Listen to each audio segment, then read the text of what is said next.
Welcome back, one and all. I hope you guys enjoyed that new intro I put together for you. We're just going to go ahead and jump right into episode 4 here. Now, for a quick recap, episode 3, we did a lot of cult maintenance, just making sure that everybody got food they needed, a little bit of upgrading here and there, lots of fishing, and some knuckle bones. This episode, I think we're going to focus a little bit more on running some crusades, making a little bit of progress there. Though, of course, we still will have some maintenance here and there, but we'll kind of just quickly gloss over them instead of making them into a whole episode for you. So we're going to play this first crusade in its entirety while I just kind of catch all up on where we're at in the channel and how the progress has been. The channel's starting to take off a little bit, and I do appreciate that. We've hit 30 subscribers, which is fantastic. Honestly, I never thought I'd even get 10, but here I am at over 3 times that much, and somebody, I don't know who, but I recognize that somebody saw my previous post within like 10 minutes, and YouTube told me it was because of a notification. So I appreciate you subscribing and ringing the bell. You are noticed. I don't know who you are, but feel free to leave a comment saying, oh yeah, that was me. And I'll call your username out in the next episode. But it's interesting to watch this channel grow. It started off as just a buddy of mine. He wanted to see my flat world, but I didn't have a ton of time to show him at the time, and then our schedules were just never lining up. So I started recording, and I did the text-to-speech thing to just kind of put some voice to the footage, and then he saw it and was real supportive of it. He was like, "Dude, this is awesome." And so when I mentioned eventually hoping to get a mic and actually doing some voice instead of just text-to-speech, he was more than gracious to donate the mic to me, allowing me to just introduce my voice to the channel much sooner than I had anticipated. At the same time, my oldest, she was asking if I would play Cult of the Lamb with her, or for her, I suppose is a better term, because I don't fully know if this is multiplayer or how that would work or anything like that. So, like I said back in episode 1, they watched me play for about an hour on the hardest difficulty, and that was, it was okay. I could tell they were getting a little bit tired of watching me struggle with just one heart.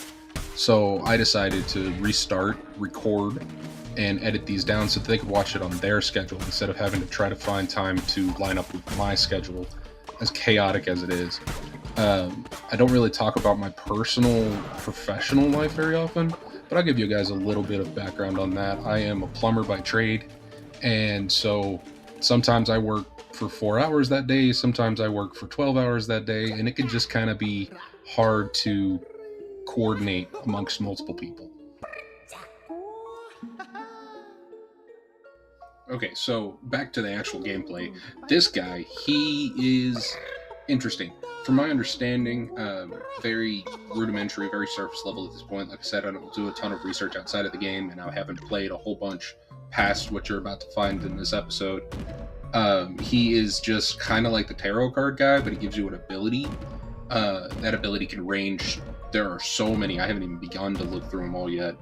But it's interesting to see how that works. I do find out that you can destroy his little bundles of meat here, and of course get some food that you can then feed to your cultists. Some of it's like cultist meat, which is, it has a lot of negative side effects, and we're not going to do that, but it's interesting to have those kinds of resources, and maybe I can find another use beyond just food for my villagers.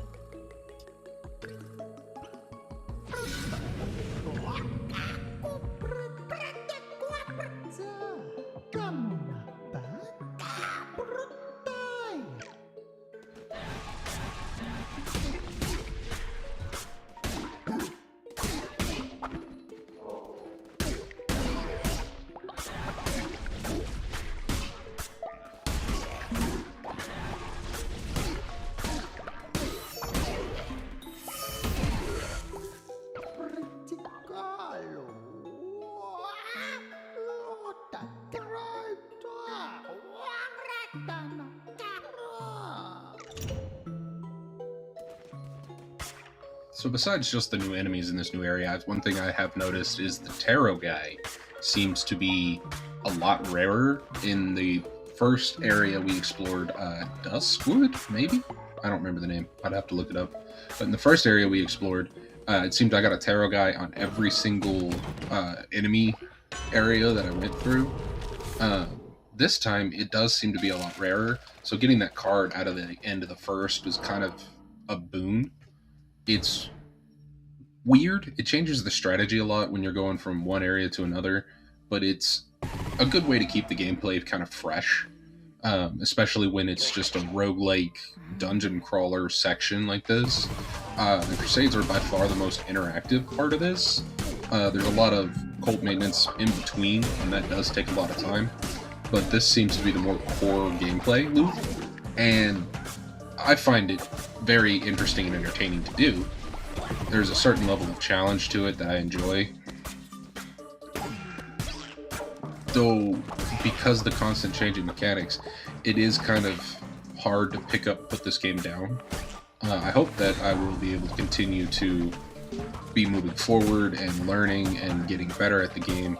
And so we killed Leshy and then unlocked this area, and I don't remember the guy's name at the top of my head, but we'll kill him and then move on to one on the far left. I haven't even begun to think about going to that one.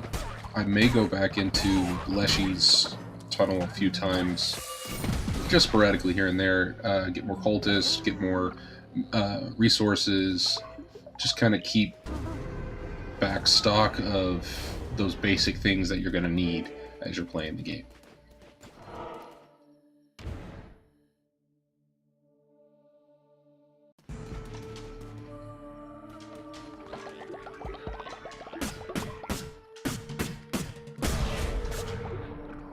So one thing I know that my daughter's going to be just kind of like, Dad, why did you do that?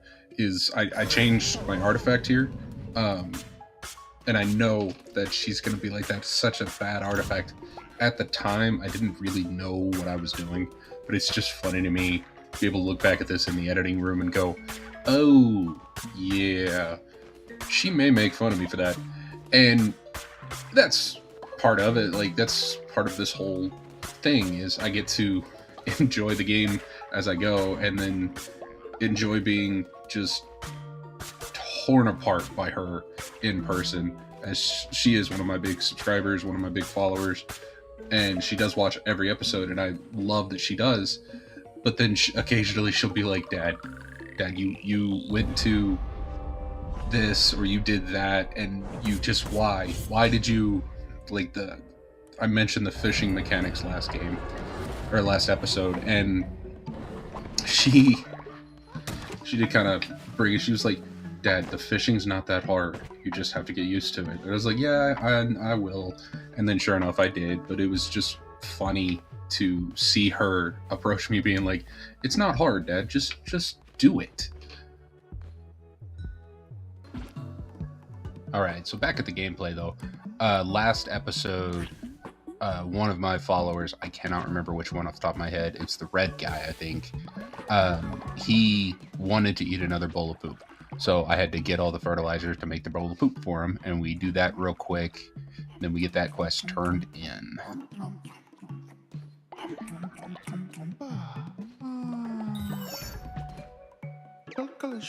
Velfar. His name is Velfar. I knew that. I promise.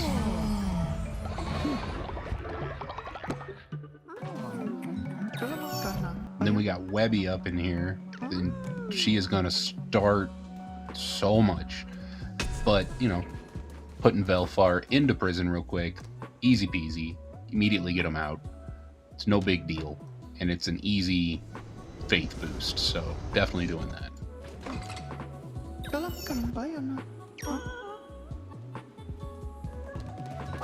So we immediately got Velfar out of prison, and then we head to the chapel, and we're going to do another creed for the cult, and this one's going to give us resurrection, which I kind of glossed over it because I showed it, but I didn't really discuss it at the time because I knew that we were going to get it more into depth here. We're going to bring somebody back from the dead. It's not super cheap, costs quite a bit of faith, costs quite a bit of bones, but being able to resurrect fallen cultists is I can tell it's going to be very, very just core to the kind of cult we are. It's like, oh yeah, if you join the cult of Flasil, then we're definitely going to keep you alive. We'll see, given just how much resources have to go into that, which ones are going to be worth it. I also don't know yet if you chop them up, can you revive them that way? So that's going to be a little bit of experimentation, probably down the road, but one day at a time, you know? And right now, I've got the cultist numbers I need to open this last door. So we're going to do that just because, I mean, in worst case scenario, a lot of my cultists die. I don't have the resources to revive them all. It's just going to be a time saver later, in theory. I'm assuming it doesn't make each run harder. If it does, I'm sure somebody's going to correct me in the comments, and I'm just going to look like a total fool. Or my daughter will bring it up, be like, Dad, it does make it harder. You need to watch that. Then we've got Webby out here. She's got it out for Velfar. This is the third quest that she has given me directly that involves Velfar. First, go talk to Velfar, make sure they're not a spy. I think Velfar might still be a spy. You should go and imprison him. So I imprison him. And now Velfar is corrupting us and must be sacrificed. I, at this point in my run, did not know what that meant. And when we get there, you will... It's intense. I also finally got through the fishing tutorial quest, and the reward for that is... It's honestly a run changer. We're going to get into exactly what all that unlocked here in just a sec, but the way it changes the runs is just amazing.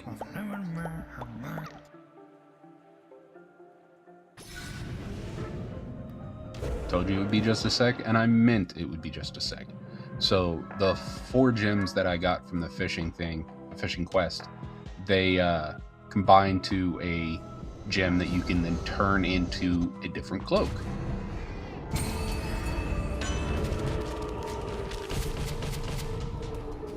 We did get a little bit of a lore dump here on the next run, talking about see no evil, hear no evil, speak no evil, and think no evil. And he talks about the 4 guys and the 4 gods that we are currently fighting against, and how they are the embodiment of those things.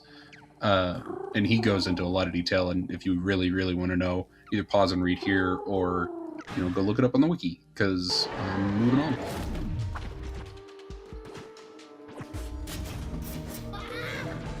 So this was also the run that I discovered that Chemek hates when you attack what he believes is his flock, his followers. I am interested to see if that's going to come back and bite me. Again, I know for a fact my daughter will correct me if this is going to cause me some major grief later down the line, and I'm kind of looking forward to hearing her thoughts on that.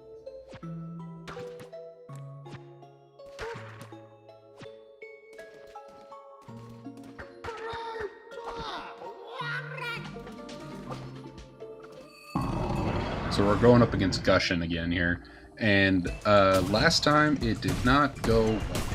This time, I did a couple runs before this, actually just one. You saw that run, and now I've got better weapons and abilities, and I have a poison trinket, which I honestly don't think made a huge difference, but I like the poison effect. I've also had the vampiric dagger. You saw me pick that up. That was definitely beneficial leading up to him, because it helped me come into this fight with a lot more health. So this one is going to go so much smoother. And immediately after the fight, I got what could be considered a easy choice for most, but something that was interesting to me, because I need the wood for sure. I don't really need the stone, but I didn't know that's what that was, which is why I go up to it real quick. But I ended up choosing the pumpkins just because it's new. Possibly kind of shot myself in the foot on that one, because I'm always hurting for wood and money, which is part of why I played so much Knucklebones last episode. But, we live, we learn, we get the pumpkins.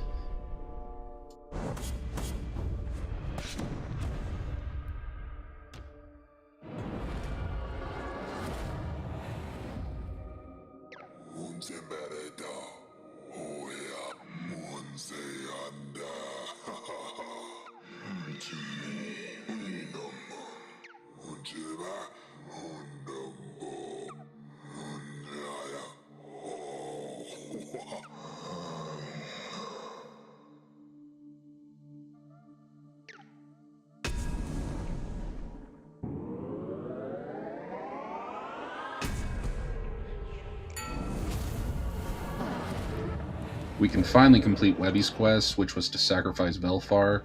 I'm not super thrilled with sacrificing Velfar because, from what I can see, he's not anything like what Webby thinks she is. Actually, I think Webby might be the one I need to sacrifice, if I'm being honest. She has just had it out for Velfar since I resurrected her skull. But we will see. Hopefully, I'll be able to bring Velfar back with the resurrection ritual. That's something I'm looking forward to once it's reset. It doesn't finish its cooldown this episode, but hopefully next episode we'll be able to explore together to see if we can bring Velfar back.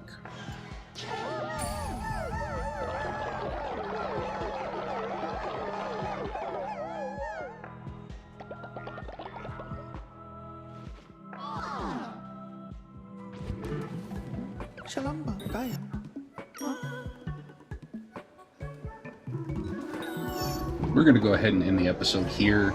This episode had a lot going on, and I hope you enjoyed all the small changes going on in the channel as we continue to grow. Again, I want to thank the one subscriber who already had the notifications turned on and watched that video just as soon as it went live. It means more to me than you think it does. I would appreciate if you see this and you stick around to this point of the episode that you do, go ahead and leave a comment. Let me know who you are so that I can call you out in the next episode and thank you much more properly. If you really like this episode and would like to join us on a more regular basis, I would appreciate it if you'd consider to like, subscribe, and hit that bell for us so that you can see these episodes as soon as they come out and you can continue to watch our channel grow.